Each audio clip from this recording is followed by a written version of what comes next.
I covered the Sonic Infested AU created by Flighty Almighty a little over a year ago, and you guys get on me pretty often about not updating AUs, so I'm going to start with this one. As a quick recap, this is the AU that took inspiration from 28 Days Later and also the Body Snatcher movie, which are both fairly old at this point, but they're really popular. Now, in the first chapter, we saw Shadow and Rouge walking through this cave because they had been sent on a mission to investigate it by G.U.N after Sonic and Eggman had gotten into some big battle in this area. And after that fight, it seems like this cave is putting out some weird signals that shut down any tech that comes into contact with it. The cave was also full of these honeycomb looking things in the ceiling, very reminiscent of the ones that bees make. And while searching around, Shadow ends up losing his footing and falls down this tunnel, cracking his head on the way down. When he finally wakes up and makes his way deeper into this tunnel, he finds this giant bug-like creature that seems to be pregnant. And as soon as it sees Shadow, the stomach breaks open and all these little bugs spew out and start moving out of the cave, but not before at least one of them makes its way into Shadow's leg, causing him to black out. When he finally wakes up, he was in this hospital with Rouge looking over him, and as she's trying to stop him from getting out of bed, saying that he needs to rest, he lashes out on her, giving us our first glimpse into how this parasite is affecting him. We also see that Rouge tells Shadow that he was saying some weird words while he was knocked out. So she pulls out this piece of paper to recite the words back to him, and as she's reading, we see his eyes go wide, and then we just fade to black. And the next time we see Shadow is him in these woods with one of his arms completely covered in gore. And if that wasn't ominous enough, then we see Sonic come out of the woods and his entire body is covered in blood, and Shadow points out that the last person that Sonic was with was Tails. Later, the pair is surrounded by G.U.N soldiers and forced to come with them for testing. And while Shadow still has his mind for now, after hearing that he may have killed Tails, Sonic is in a really bad place. And now that we're all caught up in what happened in chapter 1, we can go ahead and get to this new chapter, starting with the backstory of how Sonic ended up getting infected with the parasite. Now, it seems to have all started at this circus where the main attraction is Magnus the Magnificent. But based on how angry this little ringleader is, Magnus doesn't seem to be a great employee. Not only was Magnus late to work, but he is also acting like a bit of a diva, telling his boss that he can only refer to him by his stage name. Or at least he was saying that until this little dude grabs him by his trunk and tells him that this is his last show, being done with his attitude. And this seems to really get to Magnus because this is the last running circus, meaning that he will forever be out of work if he loses his job. And while he's starting to cry, wondering how his fans will take the news, the ringleader adds insult to injury by telling Magnus that he's not as big of a deal as he thinks he is, but rather just a filler act. Basically telling him that nobody really cares about the whole strongman act anymore. After being dressed down by his boss, Magnus rushes out to the circus floor, yelling to the crowd, "Let me hear you roar." And to his surprise, no one in the crowd makes a peep. Oh, brother, this guy stinks! Undaunted though, Magnus continues his act, crushing logs and turning metal pipes into puppies, only for the audience to continue to ignore him. But the thing that really pushes him over the edge is this older cat that yells out that he's boring and to bring out the clowns. Wanting to prove that he's still the main attraction, Magnus picks up this huge safe, but the cat continues to taunt him, saying that his strength is nothing compared to Vector, Biggs, Knuckles, or even Bark. And in a fit of rage, Magnus tosses the safe, crushing the cat and ending his life immediately, taking this from being a silly situation to an absolute horror show. I mean, this poor little turtle child is absolutely traumatized. Seeing this from backstage, the ringleader immediately calls the cops, telling them to send the big guns to take this guy out. And knowing that he's in serious trouble, Magnus makes a run for it, dashing out into the night and heading to the train station. Now, something that I wasn't expecting is everybody to actually run after this guy, chasing him down and wanting to get this vigilante justice. But Magnus is able to make it onto the train before the mob can tear him apart. But then he runs into a much bigger problem in the form of Sonic. And judging by the look on his face here, he knows he's cooked. To my surprise though, instead of cowering, Magnus goes on an attack, grabs Sonic and throws him out of the train. And I really love how Sonic looks completely unbothered here, because Magnus isn't really a threat to him. And to put emphasis on this point, Sonic grabs a vine and uses it to launch himself back at the elephant, planting both of his feet right into his face. And while Sonic continues to taunt the big guy, letting him know that he will be going to jail soon, Magnus manages to get both of his hands on Sonic, but right before he can actually crush him, Sonic uses his classic spin dash move to break free. And while Sonic doesn't use his full strength against Magnus, he does just enough to make his hands bleed. In the process, Sonic also knocks the big guy off balance, and while he's falling, Sonic tries to grab him, but he's too heavy and he's squirming too much for Sonic to get a good grip, which causes them both to fall. But considering that Sonic is much more graceful than Magnus, he's able to land on this branch, and not wanting the big guy to die, he grabs a bunch of vines, dashes forward, and he makes this net below to catch him. And in that moment, Magnus starts to break down, speaking about how performing in the circus was the only thing that he ever wanted to do, and how he didn't mean to kill that cat. And in his grief, he grabs Sonic again, tears in his eyes, and screaming that his dreams won't end here. And he slams Sonic into this tree over and over again, knocking him out and then leaving him on the net of vines. As Magnus jumps away, thinking that Sonic is down for the count, the hedgehog hits him from behind again. What do you mean by that? And being tired of listening to this murderer complain about losing his career, Sonic gets a little more serious, hitting Magnus straight in the stomach and knocking him out. While Sonic is going on to call him a dangerous, impulsive loser, he doesn't notice this parasite standing on his leaf by his foot, and then we see something bite him on his neck.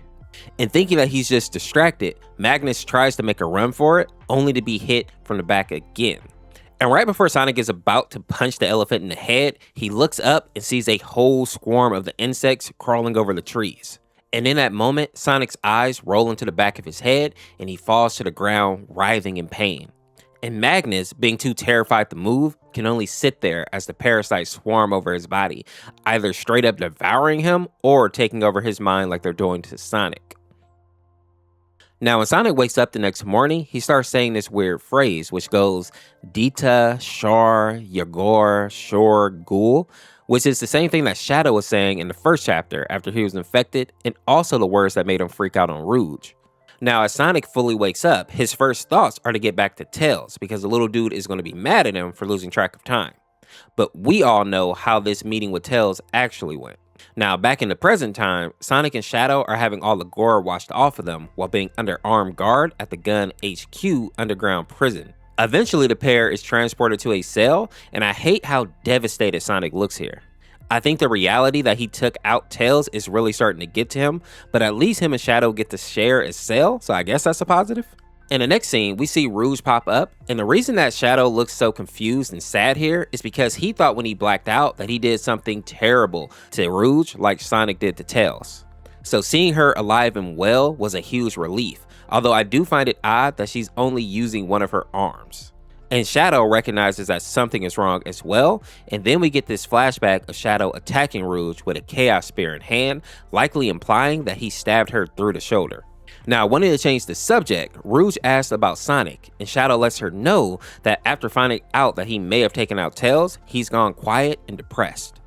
The only thing that kind of gives me hope is that Rouge claims that G.U.N is running tests on the blood that they found on Sonic's coat to see if it truly belongs to Tails. And then we see Rouge say something else that surprised me.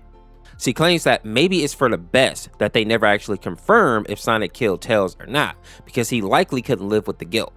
Sonic and Tails were not just friends, but they were more like brothers. So if for whatever reason Sonic is losing the memory of what he did to Tails, it may be best that they keep it that way. And I do kind of understand that. Overall, Sonic is the #1 hero here, right? So it will probably be better if he doesn't go insane with grief, but keeping it firm on 2 is also kind of messed up. Put what you guys think down in the comments. Do you think that they should just let Sonic forget what he actually did to Tails? Or do you think they should remind him and kind of force him to accept that he may have taken out his brother? Now, in this next panel, we see that Shadow looks worried here, and that's because he never really paid attention to just how close Sonic and Tails were, but also because he's thinking about somebody that he lost named Maria, who of course was his best friend. And I love this image here where we see this ghostly version of her wrap her arms around Shadow and like bring him into a hug, showing that even though a lot of time has passed, he never really got over her death. And I think also helping him better understand why Sonic seems so lost right now. Wanting to change the subject again, Rouge lets Shadow know that she also had to stab him in the shoulder to get him off of her, which explains the scar that he has right here. But in the middle of their conversation, Rouge tells him to be quiet, and they hear Sonic mumbling to himself, saying those words again. And remembering what happened last time, Rouge tells Shadow to cover his ears. Then she goes to get the guards and tells them to play some loud music over the speakers and get Shadow out of that cell. And then the song Through the Fire starts blasting over the speaker while Shadow is screaming at Sonic, telling him that he's stronger than this and that he needs to snap out of it. And I love this next line here because he says, because if you're not stronger, then and then it cuts off, right? And what he's basically saying, if Sonic can't beat this, Shadow is likely a goner as well, because while people always argue who is stronger between the two, I don't think it really matters in this situation. I say that because the difference in their overall power is probably measured in inches and not like some huge gap. I also love this detail here where Sonic is looking Shadow right in the eye, right as the song lyrics get to the verse that says, "I've won." Almost as if the parasite is taunting Shadow at this moment, letting him know that fighting back is pointless. But before Sonic can get another word out, Rouge opens the cell, snatches Shadow out before throwing him into a different one, leaving Sonic glaring out at them through the darkness. Later that night, Shadow and Rouge continue speaking, and she lets him know that those words that Sonic were saying are the words that caused him to attack her. And while Rouge is trying to stay upbeat and talk about future jobs that they're going to go on together, Shadow is smart enough to understand how bad this situation really is for them. And as they continue speaking about why Shadow seems to be reacting to this parasite differently than Sonic, this man in a lab coat and some chucks comes onto the scene, saying that it's his job to figure that out. And we find out that this dude's name is Dr. Yu, and he's the head of medical research. And I'm gonna just say it off rip. This dude looks evil as heck, and judging by the fact that he says he's more of a savior than a doctor, I can already tell that he has a god complex. The final panel in this chapter shows Sonic waking up and seeing Tails at the foot of his bed, and being overjoyed, he immediately rushes over and hugs his brother, telling him that he thought he was... but he stops before he actually finishes that sentence. Finally, he grabs Tails by the hand and he walks into the sunshine with him, talking about getting pancakes. But the final line from Tails is, "Happy April Fool's Day." And I think this is a twofold thing. The chapter was created literally on April Fool's, but I also think this is a way for the creator to let us know that Sonic is dreaming right now and Tails is not actually alive. The final chapter starts with this cover art, confirming that this doctor is going to be as evil as I suspected. In his first panel, he asks Shadow for permission to study and experiment on him, even asking him to sign these consent forms. And while Rouge doesn't want to see Shadow being used as a lab rat, the doctor points out that technically Shadow is a lab rat, or a lab hedgehog. And to further guilt Shadow into signing these papers, the doctor starts to talk about how powerful Shadow is and how bad it would be if he loses control again and hurts someone else. And while Shadow clearly isn't happy about this, he takes the papers and he signs. And as the doctor is walking away, the creator did a great job of showing how ominous he is here, as he says that tomorrow is going to be a very busy day for the both of us. And while Rouge definitely knows that something is off with this doctor, there isn't really anything that she can do at this time. Now, over with the commander, we see that he's doing a video call with Princess Sally, and I assume that he wanted to see if her kingdom could offer some type of aid in this situation. Surprisingly, Sally already knows about what happened to Sonic and tells the commander that it's best that they keep him locked away in the gun facility because it's too risky to move him. When the commander asks how she knows about all this already, she tells him that there was a witness, meaning that maybe someone either saw when Sonic was infected or when he took out Tails. And with that, we're left with another cliffhanger and also this parasite looking over the gun facility, letting me know that these next couple of chapters, things are probably going to get really bad. I'm definitely appreciating this story so far. The creator made a point to let us know that this story at its core is a story that deals with the concept of grief, and I really feel that in the way that Sonic is having to deal with the death of Tails, and how Shadow is having to deal with, not having full autonomy over his body and hurting the people that he loves. Now, there's a couple of things that I'm really curious about, and the first one is Magnus. As we see in this panel here, he was either infected or eaten, right? But if he was infected, while he may not be as strong as Sonic or Shadow, he's still really strong. We saw what he did to the old Catboy. So if he's just out running around just causing havoc, he can do some real damage, right? It would take somebody like, obviously, Knuckles or Vector to probably put him down. But if they don't get to him quickly, he can really hurt some people. I'm also curious to see if I'm going to be wrong about this doctor and the role that he's going to play moving forward, but I don't think I am. This panel right here kind of shows us that he's going to be basically a torturer. All in all, I still say that this is one of my favorite AUs. I like that it's more story driven and less just action all the time, just a bunch of like needless killings and all that. Most of that stuff that happened is even off camera, so we don't even see it. But with all that being said, I'll make sure to link all of Flighty Alrighty's social down in the description. Make sure to go check them out, support if you can. Also, check out this video on the screen next, and we'll see you next time with another one. Peace, peace.